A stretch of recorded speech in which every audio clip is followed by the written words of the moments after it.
Hadiths mention that 124,000 prophets were sent. Only 25 of them are named in the Quran. We have some knowledge about these prophets from the Quran, from Hadiths, and even from earlier books like the Torah and the Bible. However, many people don't know about the nations they were sent to, the regions they lived in, and where those places are today.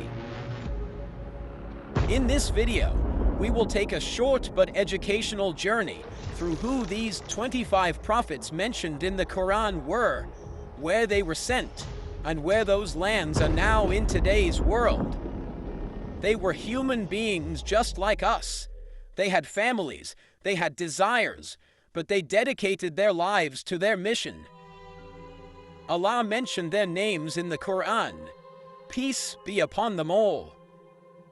Before we start, please subscribe to our channel and like the video so we can reach more people. Adam alayhi salam. Adam alayhi salam, the first human and the first prophet, was created by the command of Allah from different types of soil. The angels mixed this soil with water and shaped it. After waiting for 40 years, the clay hardened and became like dry mud, salsal. On the 10th day of Muharram, which was a Friday, Allah gave him a soul and taught him the knowledge of everything. By Allah's command, the angels prostrated to Adam. But Iblis became arrogant and refused. He was then cast out of paradise. Adam married Hawa, who was created in paradise, and they lived there together for a while. However, because they ate from the forbidden tree, they were sent down to earth. Adam realized his mistake and sincerely repented. Allah accepted his repentance. See Surah Al-Baqarah 237. Allah appointed Adam as a Khalifa, representative on earth. After being separated from Hawa for many years, they met again in Arafat and built the Kaaba. Adam alayhi salam was chosen as a prophet. He was given a small book with 10 pages. He taught people about faith, worship, and knowledge. They lived in towns and worked with crafts and skills. A tragic event happened between Adam's sons, Habil and Qabil. Qabil, driven by jealousy, killed his brother Habil. This was the first murder in human history. Humanity continued through the children of both brothers. According to some narrations, Adam alayhi salam lived a long life, about 960 years. Even though worship and divine teachings continued among his children and grandchildren after his death, over time, some people began to go astray. This would later lead to the coming of new prophets. It is said that his grave is in either Jerusalem, Mina, or Arafat. Hadiths mention that his height was between 30 and 40 meters. Idris alayhi salam.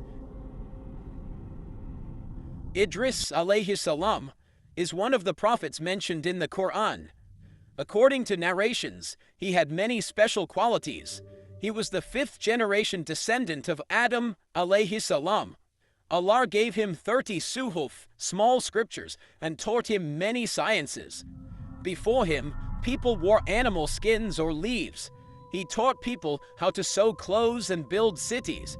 He knew 72 languages and invited every community to the true religion in their own tongue. Idris was the first person to write, to use a pen, and to teach knowledge.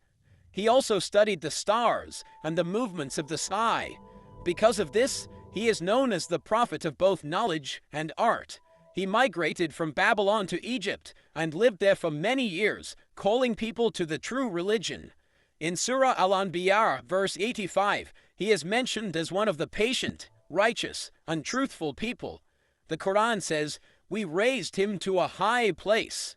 Many Islamic scholars believe that he was taken to the heavens without dying. Some narrations say he is in the 4th level of the sky. Nuh alayhi salam. Nuh alayhi salam was sent as a prophet after Idris alayhi salam. Islamic historians say he was sent to the region of Mosul in Iraq. His people were idol worshippers from Mesopotamia. At that time, people started worshipping idols, and sins like injustice and immorality became common. Nuh alayhi salam was given prophethood at the age of 50. He invited his people to believe in Allah and to leave idol worship for 950 years. But only a small number of people believed in him. Most of his people rejected him, mocked him, and treated him badly. When he realized that they would never believe, he prayed to Allah.